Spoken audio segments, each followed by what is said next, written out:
Sedang apa kamu di sini? Aku mau melakukan ritual penghormatan pada arwah nenek moyang kita. Apakah kamu tidak mau melakukannya? Aku menunggu hadirnya teknologi modern yang bisa mengirimku ke masa lalu. Aku ingin bertemu langsung dengan nenek moyang. Dan di situ, barulah aku memberikan penghormatan padanya secara langsung. Apakah kamu yakin kalau kamu melakukan lompatan waktu ke masa lalu, kamu pasti akan bertemu dengan nenek-nenek? Hah? Nenek-nenek? Iya, nenek moyang. Apakah nenek moyang itu nenek-nenek? Iya, bisa saja. Bisa juga balita. Apakah kamu yang sekarang sudah kakek-kakek ini akan memberikan penghormatan pada balita? Bagaimana mungkin balita? Apakah maksudmu ada yang disebut sebagai balita moyang? Bukankah tadi telah kamu katakan bahwa kamu akan melakukan lompatan waktu ke masa lalu? Iya, benar. Itu artinya kamu harus tahu bahwa jika kamu melakukan lompatan waktu terlalu jauh, maka kemungkinan nenek moyangmu masih balita. Aku... Halo semua. Ada keributan apa di sini? Sepanjang hidupmu, apakah kamu pernah melakukan upacara penghormatan pada balita? Pertanyaan macam apa itu? Dia ingin melakukan lompatan waktu ke masa lalu untuk memberikan penghormatan pada nenek moyang secara langsung, alih-alih melakukan ritual penghormatan pada arwah nenek moyang. Itu merupakan lompatan yang jauh. Apakah itu mungkin dilakukan? Jika kamu melompat ke masa lalu terlalu jauh, mungkin saja nenek moyangmu masih balita. Tapi kalau kamu melompat lebih jauh lagi, kamu harus melakukan penghormatan pada kera. Pada kera? Penghormatan pada kera?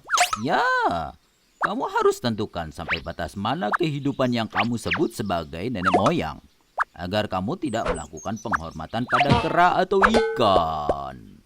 Absurd. Tidak. Ini bagian dari konsekuensi logis yang harus kita terima jika kita melakukan perjalanan waktu ke masa lalu. Seperti halnya aktivitas perjalanan pada umumnya, perjalanan waktu menuju masa lalu juga memerlukan persiapan-persiapan. Salah satunya adalah memahami peta waktu dan paradoks kausalitas. Paradoks kausalitas? Kalian memang terlalu primitif. Paradoks kausalitas. Ya, selama kamu melakukan perjalanan waktu menuju masa lalu, kamu tidak boleh melakukan aktivitas yang dapat mengganggu rangkaian sebab akibat yang sudah terbentuk secara stabil. Aku semakin bingung. Wow, aku mau lompat ke masa lalu.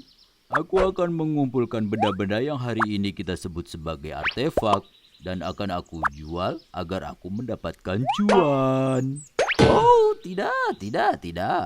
Itu bagian dari yang terlarang dalam rangkaian kausalitas. Mengambil alat-alat kerja nenek moyang dapat mengganggu karya sejarah dalam rangkaian kausalitas. Apakah kamu bisa membayangkan seperti apa suhu bumi di masa lalu? Suhu bumi di masa lalu lebih dingin dari suhu bumi saat ini yang lapisan ozonnya sudah berlubang akibat polusi udara. Jadi kamu harus mempersiapkan baju hangat untuk melompat ke masa lalu. Aku sering bersin-bersin kalau terkena udara dingin. Oh, tidak. Bersin juga termasuk yang dilarang karena dapat mengganggu rangkaian kausalitas yang sangat ketat. Partikel airborne dan droplet dapat mengandung mikroorganisme yang dapat mengganggu daya tahan tubuh dan mengancam jiwa nenek moyang kita. Yang artinya itu dapat merusak rangkaian kausalitas. Apakah nenek moyang kita tak pernah bersin? Tidak. Larangan ini hanya berlaku pada siapa saja yang melakukan lompatan waktu menuju ke masa lalu. Bagaimana?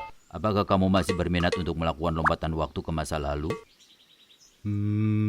Sepertinya aku tidak bisa menahan bersin ribuan tahun.